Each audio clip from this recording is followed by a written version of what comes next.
Hey, everybody. Welcome once more to the show. This is Brave New Work, a podcast about reinventing our organizations and the search for a more adaptive and human way of working. I'm Aaron Dignan, and I'm joined once again by my co-host, Rodney Evans. Hey, guys. This is the 13th and final episode in our Ready for Anything series on finding a better way of working through pandemics. And on today's episode, we're going to talk about the 12th and final space of the OS Canvas, which is compensation. How we pay and provide for the people that participate with us. That means wages, salaries, bonuses, commissions, benefits, perquisites, which is the longer version of the word perk, profits, equity, all that good stuff we'll touch on at least briefly. But before we unpack that, we should, of course, check in. Definitely never heard the word perquisite before. That's exciting. So we will check in like we do with a related question. The question for today is, what does money mean to you? So at least in the context of work and comp and salaries and all that stuff, it's always meant to me, at least on one level, freedom and flexibility. So making enough money to kind of lead the life that I want to lead is about having flexibility. It's about having options. It's about having choices. I think that's one of the big privileges of having, money, wealth, et cetera. And the other thing is, obviously, it does speak at some level to like your value, your quality, your level, your reputation, however you want to talk about it, how the system kind of values you, whether that's the economy or a business or a partnership or what have you. And so it certainly for me at times has been tied to, to ego and identity.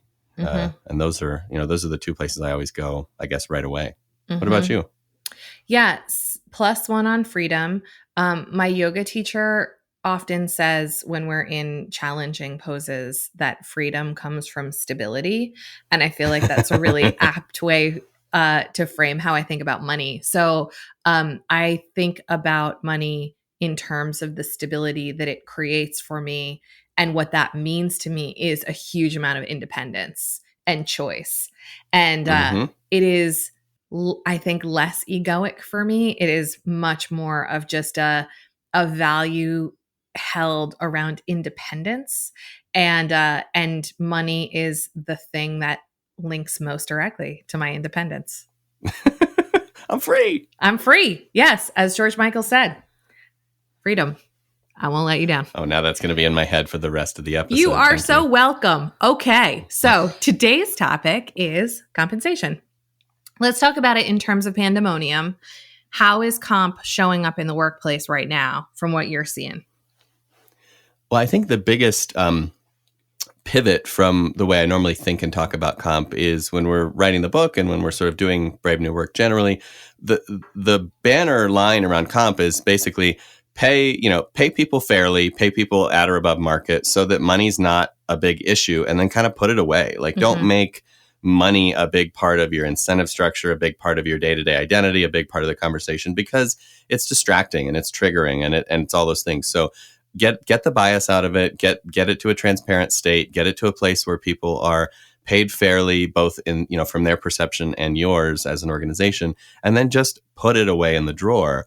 And I think what's challenging about this moment is because there's so much uncertainty, because there are tens of millions of people either furloughed or unemployed, it's just so top of mind. Like, it's really hard to put it away right now. And I think a lot of people have, more of a scarcity mindset, more of a defensive mindset about money. And so I think that it's going to be just a little bit more electric and a little bit more present for the foreseeable future. And so that makes that whole approach a little bit challenged. That is also top of mind for me, what you've just said around the scarcity mindset. And I'm seeing in pockets that also translates to less courageousness for people who are employed and are, wanting to protect their livelihood, worried about what's happening in the economy, definitely more focused and concerned about their bonuses tied to whatever goal, speaking up and being sort of the squeaky wheel. Like, I've seen a lot of people who I generally find to be quite forthright, lose some of their swagger in this moment. And it is about a sense of possible loss that is Yeah, financial. keep your head down. It's the tallest grass that gets cut. Like Yeah. if I just kind of keep my head in the sand, then maybe everything will be okay. Right. Exactly. Yeah, I think that's true. And I think, excuse me, I think that for most of us, we're just looking at like, well, what can I do? Right. So back to getting a sense of control, do I cut expenses at home? Do I, move some things forward at work that I can sell faster or lock down? I know in my case, like I was looking at, is there AR I can collect? Are there expenses I can cut? Are there things I can do to kind of move things in our favor, which is, directly connected to my own compensation and my own independence and my own safety. So I think everybody's head is definitely in that, in that lane. I don't think anybody right now is really thinking about like, I should be paid more. Where's my raise? Or that like that kind of stuff that's normally so present is like totally gone. Like, I can't believe Bob got promoted. Like I'm not hearing that right now. That's not happening. But what is happening is the stuff that sits around that, those wages and those salaries. So I think, and particularly in folks that make less money, in a given year, or hourly workers, wage workers, I see people talking about the $15 minimum wage, more and with more fervor because of what that might afford in terms of flexibility. I see lots of conversation and legislative support and argument about paid sick leave and other benefits that support people who need to be away from work for more than 5 seconds, which was the previous kind of allowed amount. Yeah. Never, before this pandemic, it was like, if you get sick, suck it up. Right. And now it's like, this thing takes you out of commission for 2 or 3 weeks. And so what are you going to do about that? Are you going to have every person who's an hourly worker in the country just go under? Or, how are you going to deal with that? And obviously we've seen many countries, our own to a much lesser extent, but step up into like the, universal basic income space for a short period of time here where 80% of your wages are protected, or some number of thousands of dollars a month is going to be deposited into your bank account. Things like that really overlap with this space, right? And even overlap with like the sovereignty of the organization by saying, maybe the company can't pay you, Rodney, but we're going to, the government's going to pay you so that you can, keep working. So I think all that is obviously going on. And so I think, there's a lot more people stepping up to talk about what can we do for the less fortunate on a comp basis that will make things like this more weatherable. Unfortunately, it does feel like so much of the trigger for that is about preventing more sickness or preventing more damage to businesses rather than truly human-centered in terms of motivation. But it's still the right thing to do, even if it's coming from a totally gross place. I will take my social progress any way I can get it. In whatever format it comes. Yes. Yeah. Green eggs and ham, like whatever way you want it. I do want it. But I agree. I think that the basic kind of human people positive side of this has not really come out to shine. However, and there's a big caveat here, a lot of the organizations that we follow and that we get excited about have really stepped up and shown up in that way. So like, even though maybe the government hasn't done that, there have been companies that have said like, we're not laying anybody off. We're doing this. We're providing paid sick leave. We're supporting workers. We're supporting, people in ways that they weren't previously, or even just making explicit what was implicit about, what they expect and what they hope to get for people's wages. So I think there are real cool bright spots out there. It's just not necessarily a cultural phenomenon. Yeah, and I've been glad to see that modeling where it's happened. I think compensation is one of the fields that people follow the leader more than some of the other fields. And because the tendency and the general ethos around comp in most organizations is get the most you can for the least amount of money, like just get the best bargain and get the most productivity, et cetera. When we see some organizations that are being more people positive in their approach and doing the right thing because it's the right thing for their people, we'll take that all day because that tends to set trends. So what are some things for an organization to think about when it comes to comp? Let's say that they're not they're not an airline or a hotel, but they're not a video gaming company. So they're somewhere in between on the risk profile of how they're exposed to this situation. And they're trying to decide, is there any work to be done in the comp space? What are some of the things that, they should be thinking about or talking about? Yeah. So what I would warn us against doing is taking the complicated approach to this. So Mm. it's easy in this moment that is chaotic and complex to, in a big system with a lot of workers, with a lot of individual cases and needs, be like, we're going to like provide everybody childcare. We're going to provide everybody a stipend, or we're going to provide everybody with this thing. And the reality is that those kinds of broad sweeping policies become quite expensive quite quickly, and they will probably not meet the needs of most. So while Hmm. I know that we can't triage every single person's basic human needs inside an organization, what I would like us to be doing and thinking about, maybe you and I can like play with a couple of these scenarios during this podcast, is what is flexibility even over being comprehensive look like in this moment? And Hmm. I've been asked about, what we should do for this particular group who's still coming to work, or this particular group who has kids at home, or this particular group who is in whatever situation. And my guidance has been consistently ask them what they need, ask them what would Hmm. help them, ask them about support, because like maybe it's pizza, or maybe it's not working on Fridays, or maybe it's sick time, or maybe it's, I don't, a variety of, maybe it's, rides to the office. I have no idea. But I think getting more intel and data from the people in the context right now is particularly important when we talk about monetary support. Yeah, that makes sense. And I think in groups of an appropriate size, it's also really relevant to engage people around the problem solving too. Mm-hmm. So, one way we could solve a financial shortfall is by, doing a salary reduction that affects everyone equally across the board, where only three of us talked about that and made that decision, and then it just happens.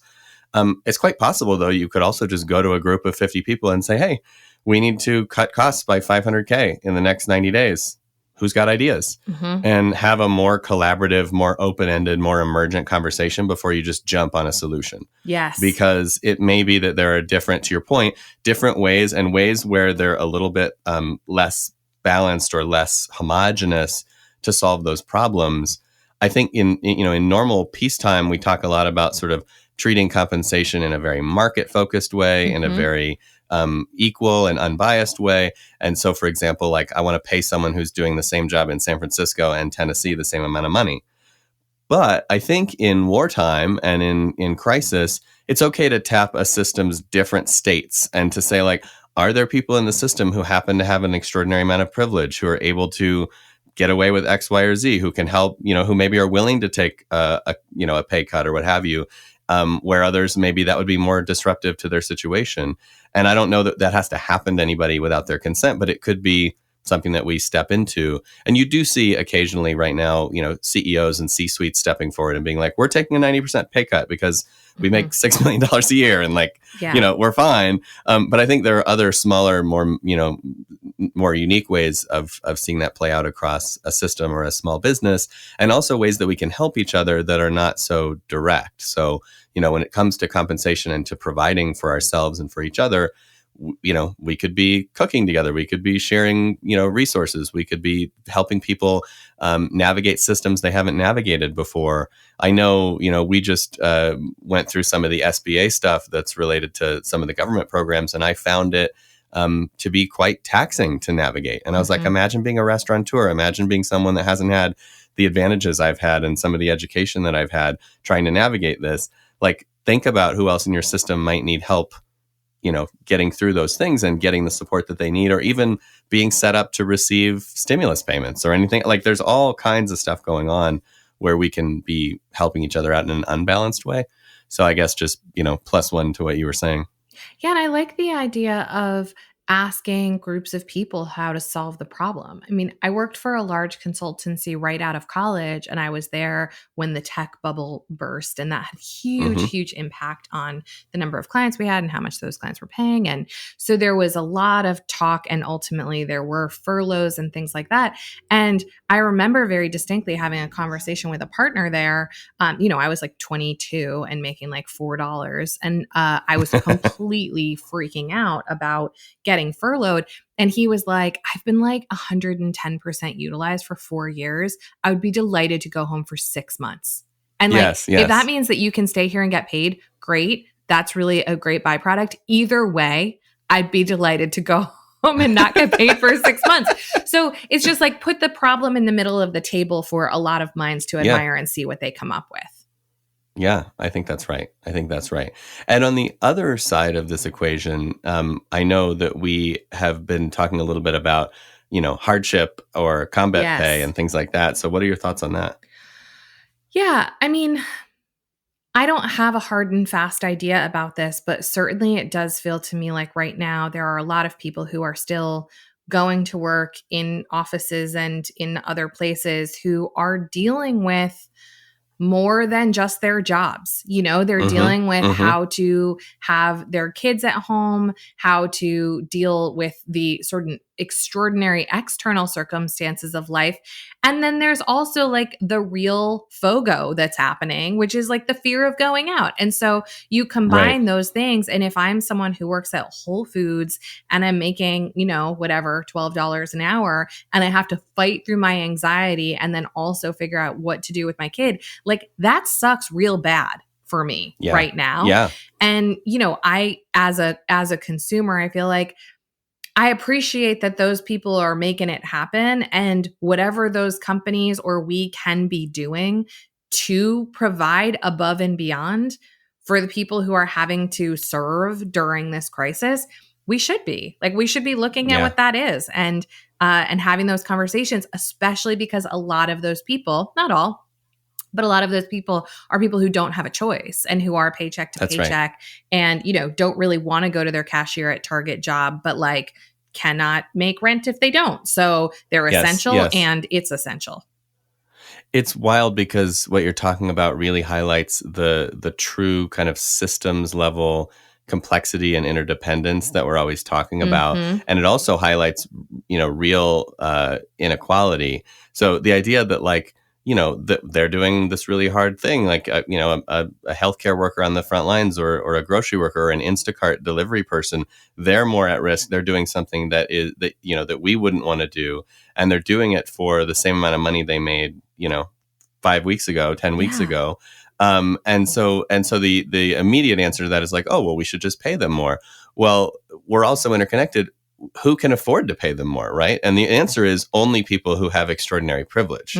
And so what happens is, first of all, if you have done really well for yourself, it's really on you right now to show up because you make a difference in the equation in a way that I think matters a lot. And so, not at all to toot horns on the Dignan household or anything, but like we've had conversations about, who are the people that normally work in and around our house that we can pay anyway, because I'm still getting paid. And who are the people that when they deliver something to us, we can pay, what normally a lot more than we would normally offer as a gratuity, because we really want to recognize what's going on.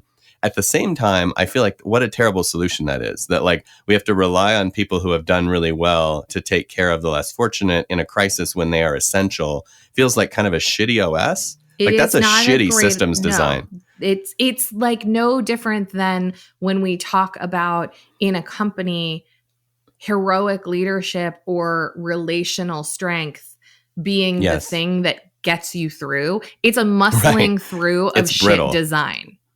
Yeah. And so this is no different. Like GoFundMe, great. And like, yes, every day people in our house are giving money to people all over the place. And that is a very fragile and tenuous system for us all to live in. It's evidence of a breakage. And I think to bring it back to the sort of focus of our podcast and back to the focus of this series, the takeaway here is if anyone in your business ecosystem is not able to navigate this, there might be signal there. Yes. Right. And the signal might be that like maybe your cashiers are underpaid. Maybe, you haven't thought about resiliency correctly. Maybe the way that money is spread out and, you're thinking about dividends and stock buybacks and all this stuff, maybe that doesn't pencil quite as well in a pandemic. And that's a great moment. This is like a really good chance to look in the mirror at your system and say like, how's it doing? And how are our people doing in the realm of their ability to survive and thrive amidst this? And if you are in a position where you've just been, extremely unfairly targeted by this virus, then the answer might be like, there's nothing we can do. Like, we're so, if you're a cruise ship, there's very little you're going to be able to do to really make it all add up. But if you're a Whole Foods and you're in great demand right now, in theory, everybody should be doing well. And I think that is, that's the bar that we need to rise to. If you're in Amazon and your top executives are making 1,000 times as much as your frontline workers, maybe you should have a look-see and see if that feels right. Just a look. Just take a look and just do sense into that. And see if that feels good. All right. Soapbox tucked away for a moment. I'm never putting it away. I live on this box now. Perfect. The other thing that I was thinking about that's sort of about creative problem solving, and a lot of this ties back to that, like, ask people and see what they come up with. Mm-hmm. But one of the things I've heard that I really like right now is if you are in a position where the people that work with and around you have some measure of stability, some support, some savings, some ability to operate without, paycheck to paycheck support, there are some interesting options available right now where you can be trading things like equity for cash. Mm-hmm. So if you're a startup, if you're a private enterprise, if you're in a position to do this, imagine being like, all right, well, because what's going on for a year, we need to cut our comp in half. Mm-hmm. Okay, well, who can sort of trade with us and say, all right, well, now I'll take increased ownership. And what I like about that is that it means that on the other side, we have a more participatory system, right? More governance, more ownership, more, we're sort of more decentralized in power than we were when we started. What I don't like about that is that, once again, it does privilege the people that can afford to do that, right? Yes. And so there is a little bit of a systemic knock-on effect. But if you're up against the wall and it's go out of business or figure something out, I think that's a pretty clever thing to bring to the table, which is like, hey, for every $1 you don't charge me right now, I'm going to give you $1 in a stake in this company. Mm-hmm. And that, that opens up a lot of cool doors, I think, coming out of this. And to tie those two things together, can you do that for the people who are incredibly lucky and privileged in service of continuing to pay the people who are not?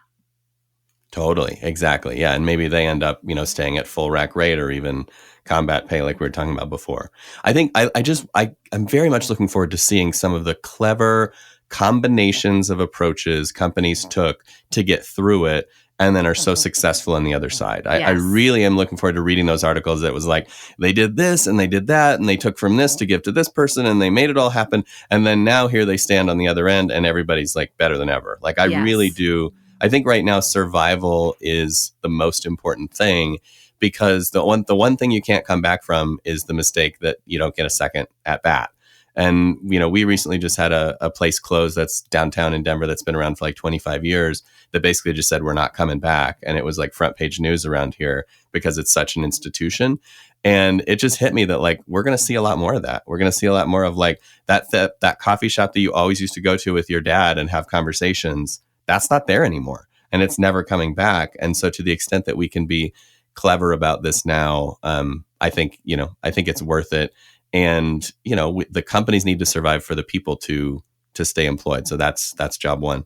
And for the people who are solving these current cash flow issues creatively, we would love to hear about them. And just to the earlier point, be publicizing that, wherever you can be, because, there are so many organizations who are in exactly the same situation and trying to figure out what levers to pull. And if you're in a very traditional organization, you're just like, well, no bonuses this year. And then we look at salary reduction, and then we look at furloughs, and then we look at reduction in headcount. But there are lots of other ways to play this if we get creative and we get more flexible about it. So if you're in the kind of organization that is tinkering and experimenting and finding your way to something that looks a little bit different, be pushing that out there. Yeah, and tweet it at us. I mean, if you tweet that to @theready, we can get a good conversation going. I'd love to see more people sharing what they're trying and what they're seeing. Because again, back to experimentation and emergence and complexity, parallel experiments right now are going to be the jam. That's where the insights are going to happen, and they're going to come from the fringe. So if you're figuring something out about how you pay people, about how you keep people paid, about how you keep people, supported in their livelihood, hit us up on Twitter or LinkedIn. The flip side of this coin, of course, is that there are some number of businesses that are doing incredibly well right now No because of doubt. what is happening in the environment. And so I don't have a good answer to this at all. But if I am working inside one of those companies and I'm seeing unprecedented growth as a result of the stay-at-home orders or as a result of working in healthcare or for whatever reason, how should I be thinking about compensation? Like, do we want to be extractive and just like we get rich because we happened to be in the right corner of the market when all of this stuff went down? Right, right. It's such an interesting question because it's strategic and it's about timing and it's about values. I think, there's no question that there are certain industries right now, people that are making and delivering food, people that make and deliver video games. I mean, the list goes on where it's like business is Booming. rushed. Yeah. And so I think there's a couple ways to look at this. One is because of that demand, there's some unusual things happening inside the system and unusual skills that are required, unusual pressures, unusual hours. So I think to the extent that you're asking people to do more or you're trying to find people that can do the unprecedented, I think you do have to pay. Like to your point about combat pay, what's the difference between somebody trying to keep a server up that has to be doing a 23-hour workday and somebody that is, on the front lines trying to do something else to help people? Like it's all part of the puzzle right now. And we could, obviously debate who gets the most brownie points. But I think like hard work is hard work. So to the extent that you're going above and beyond, I think there's a need to honor that and recognize that with compensation or with equity or with whatever. I do think, though, that a lot of those companies, from what I'm seeing, are doing a pretty good job of not requiring that, of actually just like using a lot of the practices we talk about on this show to keep the ships running and not have to blow up a 40-hour week too much for too many folks in their workforce. So that, and I've seen, notes directly to that effect from the CEO of several of these companies where they're like, go home to your families. It does not have to be a 16-hour day. So I think that, where it has to happen, it should be recognized. I also think that it's a really good example of just playing the complexity game by looking at where you are now versus where you want to be then. And in this particular pandemic, in this particular moment, video games are not affected. Okay, great. So you're going to get to put some powder in the keg for next time. But if you don't save that, if you're not conservative with that, then you're giving up on the chance to have that next time. I actually think that's how we've gotten into this situation in several industries in the first place, right? If you don't have enough savings, if you spend every dime you make on stock buybacks, if you are constantly thinking the world needs to turn on, a 30-day cash in, cash out cycle and you're running lean, you're not going to do well in an environment like this. And so my advice to most of those firms would be, hey, take some off the table. This is your moment. Recognize people who are doing Herculean things or who have really unusual skills. I mean, certainly the people that are fixing Zoom security right now are probably being paid very well and should be. But like beyond that, really think about what you're going to do next time, because this is a moment to get more disciplined and more conservative, not in your strategy, not in the way you deploy, not in your innovation, but in the way you think about and handle money. And so to the extent that you feel like you are not armed for the time that it's going to come for you, I think it's a great moment to say, like, let's change our approach and have a little bit more powder in the keg for next time, because we're not always going to be the one that has this advantage. And it doesn't have to be, extreme, but if you've been running lean and you're in a moment of success, it's a good time to hold up. And we say this a lot. We've said this a lot in the Ready for Anything series, but this is a good practice whether you are in this moment or not. I think it's a really good time to reorient around your customer rather than your shareholders.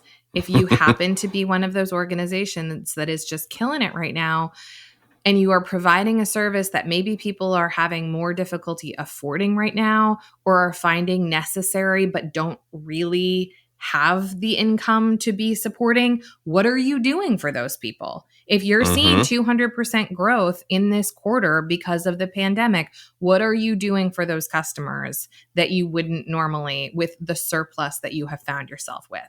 And I'm not saying give it all away. And I know that we're like running philanthropies here. And you are benefiting from human suffering right now, no matter who you are, if you're doing exceptionally well, just like we are. That's just true. So what responsibility do we have to the people who continue to foot the bill? And how can we be serving them when we think about how we are using our profits. I love that. And if you call back to our strategy episode, if you have a strategy, for example, about market share, what a great moment to give away, to get more people in the tent, to do what it takes to just support the system. Because on the other side of this, you're going to have a lot more customers, right? And you're going to have a lot more people who know and love what you offer. And luckily, unfortunately, I have seen a lot of businesses step up to that by extending their trials, extending their free plans, and how that all works. So it does seem like, at least on the tech side, people are getting that. Yes. I'm not so sure in the rest of the economy that everybody's seeing that opportunity quite as clearly. Yes. And, tech in many instances is the place where that is feasible right now. And I have seen the same and been really delighted to see the number of organizations that have figured out how to give their product to the people who need it or give it at steeply discounted prices. And I think that's really awesome. I just think we do have an imperative to be thinking that way. Agreed. And on that track of how to think ahead and how to kind of play for the longer game here, I kind of want to finish by just observing that, market-based pay and thinking about comp as a thing that's very driven by the market and what's fair and what's equitable and what's unbiased is a moving target. And let's keep our eyes on the horizon about how that's going to move coming out of this, right? So the likelihood that everybody in your company is going to make the same salaries and wages that they did in 2019, in 2021, I think has to be pretty low. Because there's so many moving pieces here and so many industries and roles and functions that are going to be affected. So there's almost a PSA here to, keep noticing and keep tracking and keep listening to what is happening? What's happening to a software developer's wages right now? What's happening to supply and demand there? What's happening to, both what supply and demand tells us about a, grocery clerk's wages, and also what is our ethics and our morality telling us about that, right? The market is not just what people will pay. The market is what we expect. The market is what we allow. So I think just tuning into how is the market shifting and how are we going to either lead that shift, get ahead of that shift, or be caught unawares by that shift is a note to end on, which is just be ready and be a leader so that you're the one that's kind of modeling what the new normal is on the other side of that, or on the other side of this, whenever it comes. Yeah, I've been saying frequently, make decisions right now that you'll be proud of later. Yes. And what great life advice for any time, but certainly this moment. Seems like a pretty good place to wrap it up on compensation, and also to wrap it up on this Ready for Anything series. We did it. That was so fun. It was fun. It was intense. It was rapid fire. It was off the cuff, if y'all couldn't tell. True. We were we had 10 minutes to plan these before each one. Luckily, we had a lifetime to practice in the meantime. But, this reflected our views. I think, if you had talked to any one of the other, dozens of people in the Ready, you probably would have heard, different things, but hopefully spiritually aligned things. And I'm a little nostalgic about it, honestly. We haven't done a mini series before, and it feels like this little ending. I loved it. It was good. Maybe there will be another one. Hopefully not in response to another pandemic, but you never know. I'd like to do another mini series in response to an amazing cultural awakening. What's different now that everybody's woke? How will we use all of this bounty of wokeness? Yeah, exactly. Yeah, stay tuned for that one. An abundance focused series. All right. Well, anyway, thanks for doing it with me. I know it's been a lot of work. It's been a good time. I'm glad we did. And for those of you out there who have enjoyed the arc, this was our way of trying to give something back and to arm and tool those who maybe aren't in a position to be our partners on the corporate side with tools you can use to survive this moment. So we really, really hope that it's been supportive and thought-provoking for you. Please do leave us a review if you would. We appreciate them greatly. And forward us on to somebody who needs it. It's not too late. The arc is just over, and sadly the pandemic is not. So I think this will all be quite relevant for quite some time. Yeah, hopefully we get a year of mileage out of these episodes. We'll see. But the faster we put them to use, the faster we'll get over it. A usual and quick tip of the hat to Taylor Marvin for making us sound good. Brave New Work is produced by The Ready, where we get to help organizations around the world change the way they work. You can get in touch with us by emailing podcast@theready.com. If listening to this has inspired you to want to take action on your operating system in a more substantive way, you can email hello@theready.com. We can start a conversation about that. And as for you, the listener, thank you so much for listening to us, and please go change something.